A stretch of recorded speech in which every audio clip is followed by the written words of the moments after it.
Viewers, आज हम बात करेंगे मोबाइल, कंप्यूटर और लैपटॉप के इस्तेमाल और नुकसानात के हवाले से। मगर वीडियो में आगे बढ़ने से पहले हमारे चैनल को सब्सक्राइब करना और बेल आइकन के बटन को प्रेस करना न भूलें। आपने देखा होगा कि हम जिस माहौल में मौजूदा सदी में रह रहे हैं, यहाँ मोबाइल, कंप्यूटर और लैपटॉप का इस्तेमाल बहुत ज़्यादा है। आज के दौर में हर इंसान के पास स्मार्टफोन है, हत्ता कि छोटे छोटे बच्चों के पास भी एंड्रॉयड मोबाइल फ़ोन्स हैं। क्या आप जानते हैं कि ये मोबाइल फ़ोन्स, लैपटॉप और कंप्यूटर वगैरह ख़तरनाक इलेक्ट्रोमैग्नेटिक रेडिएशंस सबमिट करते हैं, जिनसे बेशुमार बीमारियां भी पैदा होती हैं। ख़ुसूसन बच्चों और मरीज़ों के लिए ये बहुत ज़्यादा नुकसानदेह है। यही वजह है कि जब हम बीमार होते हैं तो डॉक्टर्स हमें इन चीज़ों से दूर रहने की हिदायत देते हैं। अब हम हालात के पेश नज़र इन ज़रूरियात को इस्तेमाल करना तो छोड़ नहीं सकते, लेकिन कम से कम एहतियात ज़रूर कर सकते हैं। मोबाइल फ़ोन को चार्जिंग पर लगाकर कभी इस्तेमाल नहीं करना चाहिए।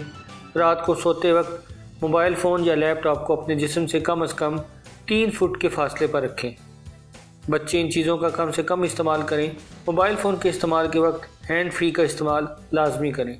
व्यूअर्स, कुछ लोग लैपटॉप को अपनी गोद में रखकर इस्तेमाल करते हैं, जो कि बहुत ज़्यादा नुकसानदेह है। चंद सालों से हार्ट अटैक और कैंसर की बीमारी काफ़ी हद तक बढ़ चुकी है। इसकी बड़ी वजह भी इलेक्ट्रोमैग्नेटिक रेडिएशंस हैं। माहिरीन का कहना है कि अगर हम इन चीज़ों का इस्तेमाल कम कर दें तो हार्ट अटैक और कैंसर को काफ़ी हद तक कंट्रोल किया जा सकता है। मोबाइल फ़ोन, कंप्यूटर और लैपटॉप का फ़ायदा तो बहुत है, लेकिन इनका बेहद और बेजा इस्तेमाल हमें बीमारियों में मुब्तला करके मौत के करीब ले जाता है। अक्सर देखने में आया है कि अगर छोटे छोटे बच्चे ज़िद करें या रोना शुरू कर दें तो माँ बाप मोबाइल फ़ोन उनको दे देते हैं ताकि उनको बहलाया जा सके। वो घंटों मोबाइल फ़ोन का इस्तेमाल करते रहते हैं और माँ बाप के जहन में ये ख्याल ही नहीं आता कि ये बच्चों के लिए कितना शदीद नुकसान का बाइस है। अगर आप अपने बच्चों को सेहतमंद ज़िंदगी और सेहतमंद मुस्तकबिल देना चाहते हैं तो बच्चों को इन चीज़ों से दूर रखें।